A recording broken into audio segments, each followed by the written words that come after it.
Prince Rinku Singh last 2-3 বছর ধরে যেন নামটা সবারই জানা হয়ে গিয়েছে। আলিগড়ের এই গরিব ছেলের আইপিএলে কেকেআর দলে অনেক পরিশ্রম এবং নজরকাড়া পারফরমেন্স করেই কিন্তু সবার নজরে এসেছিলেন। এখন তো আবার ভারতের জাতীয় দলের টি-20 ফরম্যাটে নিয়মিত মিডল অর্ডার ব্যাটসম্যান। প্রিন্স টি-20 বিশ্বকাপ জয়ী ভারতের দলের রিজার্ভ প্লেয়ারের তালিকায় ছিলেন।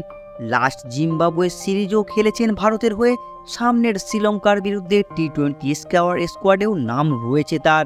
আর আইপিএল থেকে শুরু করে ভারতের জাতীয় টিমের নজরকাড়া পারফরমেন্সের কারণে যেমন গুরুত্ব বেড়েছে, ঠিক তেমনই অন্যদিকে তার সম্পত্তিও বেড়েছে।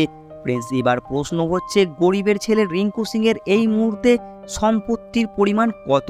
প্রিন্স তার সম্পত্তি কত তো জানাবো আজকের ভিডিওয়। তার আগে তোমাদের কাছে আমার ছোট্ট একটা অনুরোধ, যারা তোমরা রিঙ্কু সিংকে ভালোবাসো তারা অবশ্যই ভিডিওটিতে একটি লাইক করে দেবে।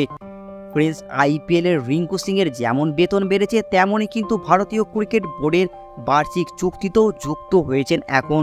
প্রিন্স রিপোর্ট অনুযায়ী এখন রিঙ্কু সিংয়ের মোট সম্পত্তির পরিমাণ 7 কোটি টাকা।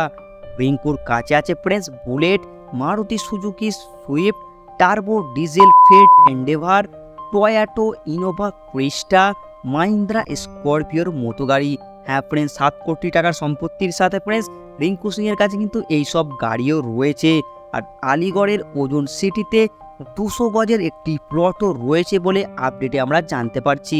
আর প্রিন্স, এই 200 গজের এই প্লটেই রিঙ্কু সিং পরে নাকি বাড়ি বানাবেন শোনা গিয়েছে বিভিন্ন নিউজে। যাই হোক প্রিন্স, আলিগড়ে 200 গজের একটি প্লট রয়েছে। রিঙ্কুর আয়ের উৎস প্রিন্স হচ্ছে আইপিএল, ভারতীয় ক্রিকেট টিমের সাথে সাথে বিভিন্ন ব্র্যান্ড এন্ডোর্সমেন্ট। হ্যাঁ প্রিন্স, যেমন আইপিএল থেকে টাকা রোজগার করে, ভারতীয় ক্রিকেট টিমের বার্ষিক চুক্তিতে রয়েছে সেখান থেকে টাকা রোজগার করে, তার সাথে কিন্তু বিভিন্ন ব্র্যান্ডের সঙ্গেও চুক্তিবদ্ধ রয়েছে রিঙ্কু সিং। হ্যাঁ প্রিন্স, যেমন বড় বড় ব্র্যান্ডের মধ্যে এমআরএফ, এসজি, সিএটের মতো বড় বড় টায়ার কোম্পানির সঙ্গে চুক্তিবদ্ধ রিঙ্কু সিং। হ্যাঁ প্রিন্স, এগুলোই রিঙ্কু সিংয়ের আয়ের উৎস। আর রিঙ্কু সিংয়ের এই মুহূর্তের রিপোর্ট অনুযায়ী মোট সম্পত্তির পরিমাণ 7 কোটি টাকা। ফ্রেন্ডস, আজকের ভিডিও এতটাই থাকলো, দেখা হবে পরের ভিডিওয়। আর যদি তোমরা রিঙ্কু সিংকে ভালোবাসো অবশ্যই ভিডিওটিতে একটি লাইক করে দিও। আর ভিডিওটি দেখার জন্য অসংখ্য ধন্যবাদ।